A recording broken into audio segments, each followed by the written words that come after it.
Selain mitos dan pantangan, sepasang pengantin juga kerap dikait-kaitkan dengan kisah tragis berbau horor. Tak aneh jika kemudian banyak lokasi yang diberi embel-embel nama pengantin. Misalnya saja pada sebuah curug di daerah Bandung Barat dengan dua air terjunnya yang berhadapan. Namanya Curug Pengantin. Di balik keindahannya, air terjun ini menyimpan misteri dan tragedi kelam di masa lampau.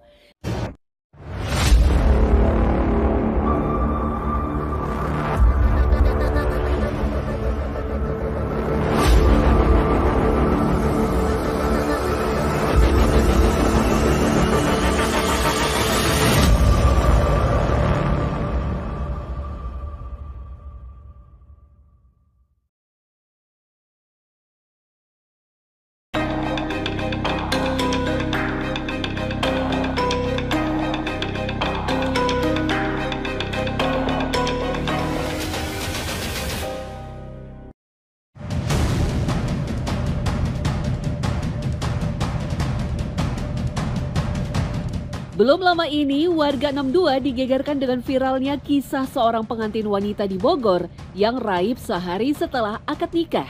Pengantin wanita bernama Anggi Anggraini ini menghilang setelah izin keluar untuk membayar ayam geprek yang dibelinya secara online. Anehnya, setelah itu keberadaan Anggi tak jelas rimbanya, membuat Fahmi sang suami panik dan melapor pada kepolisian terdekat.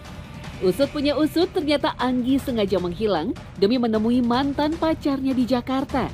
Tak terima dengan kelakuan Anggi, sang suami akhirnya memutuskan untuk menceraikannya. Dalam budaya Nusantara, pernikahan dan pengantin adalah sesuatu yang sakral. Sampai-sampai ada banyak pantangan dan larangan sebelum menikah.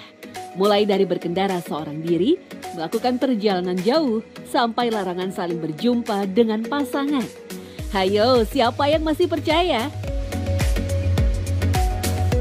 Dipingit itu sebelum menikah ya, soalnya biar aman aja sih dari musibah ataupun dari kecelakaan yang lain gitu, goda-godaan yang lain. Masalah-masalah yang akan timbul itu bisa diminimalisir. Terutama itu masalah-masalah mungkin dari pihak keluarga dan yang lain-lain gitu. Selain mitos dan pantangan, sepasang pengantin juga kerap dikait-kaitkan dengan kisah tragis berbau horor. Tak aneh jika kemudian banyak lokasi yang diberi embel-embel nama pengantin. Misalnya saja pada sebuah curug di daerah Bandung Barat dengan dua air terjunnya yang berhadapan. Namanya Curug Pengantin. Di balik keindahannya, air terjun ini menyimpan misteri dan tragedi kelam di masa lampau. Menjadi tempat tewasnya sepasang pengantin karena tenggelam terbawa derasnya arus air. Bagaimanakah kisahnya? Apakah ada hal goib yang menyertainya? Simak kisahnya. Dulu mah ibu pernah dengar dari nenek moyang ibu ya ceritanya ada pengantin, berpasangan pengantin mau ke kaum, KUA kalau sekarang melewati selokan ini. Ternyata si pengantin perempuannya terpeleset terbawa arus. Nah, si pengantin laki-lakinya niatnya mau nolong, tetapi keburu masuk dia ke alur air yang terjun ini, yang sebelah kanan. Sedangkan yang perempuannya terarus ke bawah yang kiri. Nah berhubung ada suatu kejadian itu, ya dinamailah ini Curug Pengantin.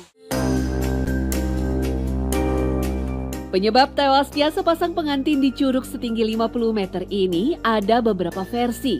Ada yang percaya karena bunuh diri, ada juga yang yakin terjadi karena kecelakaan, jatuh ke sungai dan terseret derasnya air hingga ke lokasi curug. Anehnya, kedua jasad pengantin itu tak pernah ditemukan, seperti ditelan bumi. Dulu, sekitar Curug Pengantin termasuk wilayah sepi yang angker. Dianggap sebagai tempat melakukan pesugihan dan lokasi ritual mandi membangkitkan aura calon pengantin. Tak jauh dari situ juga terdapat makam leluhur warga yang dikeramatkan. Kalau menurut ibu emang dulu mah emang ada pelaturannya, jangan sampai kalau ke sini jangan sembarangan ngambil kayu sembarangan atau apa bagi yang pendatang. Kalau selalu ada orang yang berpasangan ke sini ya, atau 1 minggu lagi mau nikah atau lagi berpacaran, ke sini main, pulangnya putus. Dengar-dengar cerita mah suka putus gitu, tapi nggak tahu sekarang mah. Sekarang mah anak-anak sekarang mah orang sekarang nggak terlalu dipercaya kan gitu. Menurut keterangan warga, di masa lampau area Curug Pengantin masuk ke dalam area perkebunan jeruk apel yang sangat luas milik keluarga terpandang Mas Enceh yang kemudian dikenal sebagai leluhur di desa Pada Asih Cisarua. Lokasi makamnya tak jauh dari pemukiman warga, dijaga dengan baik dan kerap dikunjungi para peziarah dari sekitaran Bandung. Masyarakat yang di sini semuanya mengindu ke suaminya Mas Enceh ini. Kerjanya dari suaminya Mas Enceh, tapi yang mengelola di sini adalah Tuan Frederick. Suaminya Mas Enceh yang punya kekuasaan di kebun teh gimana segini di sini sebagian. Emang ini mah rumahnya rumah ini, cuman Mas Enceh mah pas datang ke sini pertama kali mah lagi keadaan sakit. Terus meninggallah menantunya, habis menantunya langsung dia mertuanya.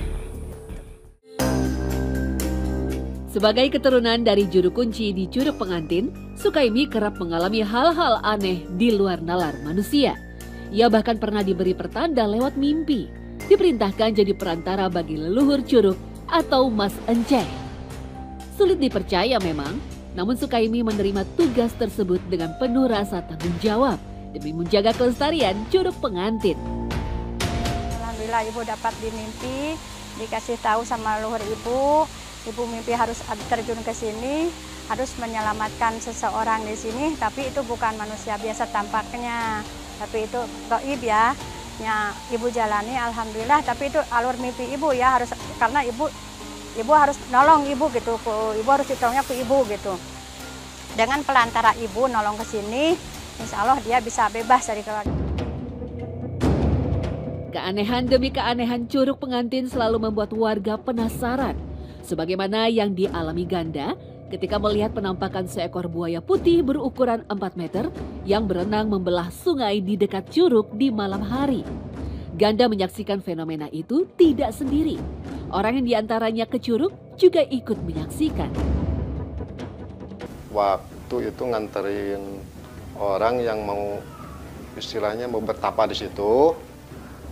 Dulu kan kebetulan sama orang tua. Jam 9 malam berangkat dari rumah, nyampe sana jam 10-an lah, jam 10. Di situ ya istilahnya gimana, bukan ritual ya. Sekitaran udah selesai, kan ditinggal pulang sendiri. Waktu itu saya pas pulang sama si bapak, tahu-tahu dia tuh teriak lagi, "Pak, saya mau ikut pulang, saya nggak berani." Ada apa? Itu pas di curug itu kan dekat gitu kan sebelahnya. Pas saya lihat tuh ada itu, katanya kan nggak berani ngomong, dia ada itu. Pas saya lihat ya memang ada, maaf ya disebutin, ini ada sosok buaya putih. Penampakan ular berukuran besar kerap terlihat bagi mereka yang memiliki niat khusus. Konon kabarnya, sang ular adalah jelmaan penguasa goib Curug Pengantin, tempat orang-orang yang lemah imannya meminta-minta kekayaan dengan cara yang salah lewat ritual pesugihan. Padahal resikonya tak main-main karena kerap mengincar nyawa manusia. Bentukannya ular, tapi bukan ular gitu kan, istilahnya kan ada ininya juga. Nah di situ di pas curug itu muter-muter gitu. Nah saya kan dikasih tahu sama bapak, udah pulang, nggak usah ngelihat lagi. Orang-orang kan pada nolong ke bawah situ. Nah, saya mah udah nggak berani lagi ya, disuruh pulang itu sama bapak sama kakak ya naik lagi pulang lagi. Juga, ya. Karena kan dulu juga di situ dulunya memang ada sebelah curug gitu. Dulu pernah dipakai pesugihan, istilahnya pesugihan sama ular itu. Apa kan di situ kan dikawinkan, katanya kan dikawinkan sama sosok putri ya mungkin yang menjelaskan putri. Katanya 3 itu udah ada yang ngawin semua. Tak bisa dipungkiri, meski berbalut kisah tragedi yang menyeramkan, Curug Pengantin layak dijadikan destinasi wisata alam pilihan jika kita berkunjung ke wilayah Bandung Barat. Suasana alam di sekitar curug masih sangat alami, dengan air terjun kembar yang mengalir deras. Sekedar berwisata, banyak juga orang yang datang berharap kesembuhan dari penyakitnya. Tapi perlu diingat bahwa air ataupun lokasi manapun di muka bumi ini semuanya berada dalam genggaman Tuhan yang Maha Esa. Maka sudah sepatutnya kita menyerahkan dan berharap semua urusan kita hanya kepadanya.